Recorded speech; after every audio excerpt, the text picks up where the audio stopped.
बनवाए अपने सपनों का आशियाना दिवाकर इंफ्राटेक के साथ। बहुत कम दामों में बेहतरीन क्वालिटी अनुभवी इंजीनियर के साथ बनवाए अपना आशियाना। शासकीय उत्कृष्ट उच्चतर माध्यमिक विद्यालय मुंगावली की राष्ट्रीय सेवा योजना इकाई द्वारा गुरुवार को विद्यालय में विश्व एड्स दिवस मनाया गया। इस अवसर पर एक परिचर्चा और वर्कशॉप का आयोजन किया गया, जिसकी अध्यक्षता प्रभारी प्राचार्य श्याम बिहारी शर्मा द्वारा की गई, जिन्होंने छात्रों से कहा कि एड्स के कोई निश्चित लक्षण नहीं होते। इस रोग से बचना है तो केवल जागरूक रहना ही एक उपाय है। विद्यालय की शिक्षिका सायरा अंसारी द्वारा छात्रों से कहा गया कि एड्स का एक वायरस मानव शरीर में एक निश्चित समय पूरा करता है, इसलिए जागरूक रहना ही होगा। कार्यक्रम का संचालन कर रहे प्रमोद चतुर्वेदी द्वारा छात्रों से कहा गया कि एड्स रोगी के प्रति छुआछूत का व्यवहार न करें। एड्स छूने से नहीं फैलता।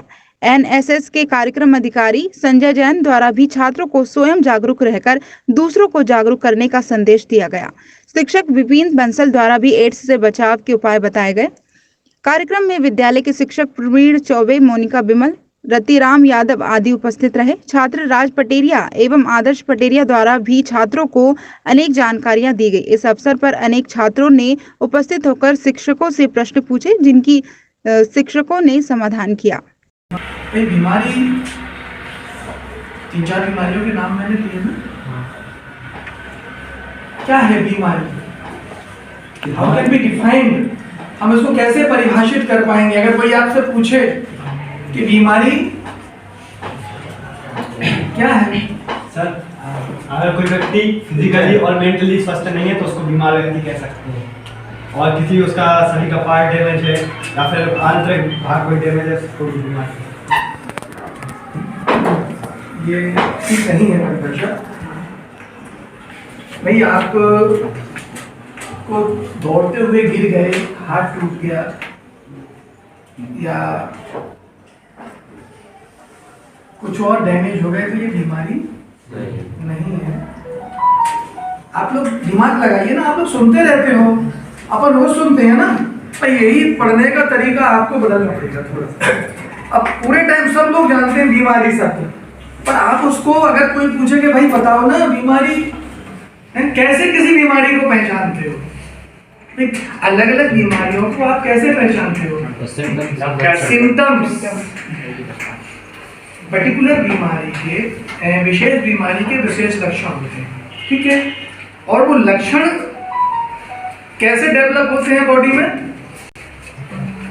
विशेष बीमारी का विशेष कारण भी होता है, ठीक है। अब आप जरा देखिए, बीमारियों को 2 कैटेगरी में बांट दीजिए।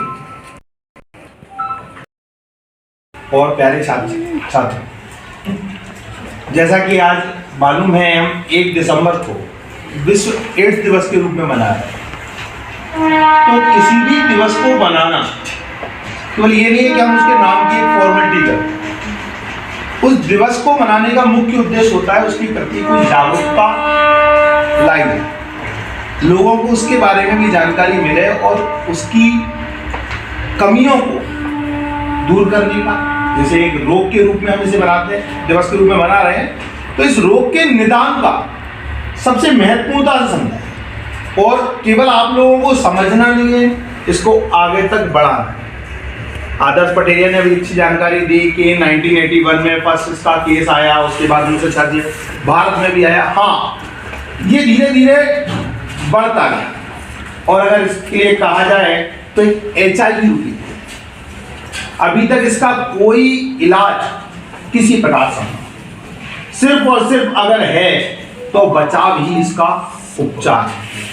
तमाम चीजों को हम सभी लोग जानते हैं कि एड्स किन किन कमियों से फैलता है, जिसमें मुख्यतः आदर्श ने बताया कि अपन वॉइस सिस्टम में अपन कह सकते हैं, तो यूज किए हुए ब्लड से, सेविंग ब्लड से भी ये फैलता है। तो और हम लोग कई बार क्या देते हैं, कहीं शादी विवाह में जा रहे हैं, कहीं फंक्शन में जा रहे हैं, किसी का भी लेजर लिया और हमने सेविंग कर दी, और वहां पर इसकी बढ़ने की संभावना और ज्यादा बढ़ जाती है। तो ये चीज अपन लोगों को सीखना चाहिए। दूसरा, यूज किया हुआ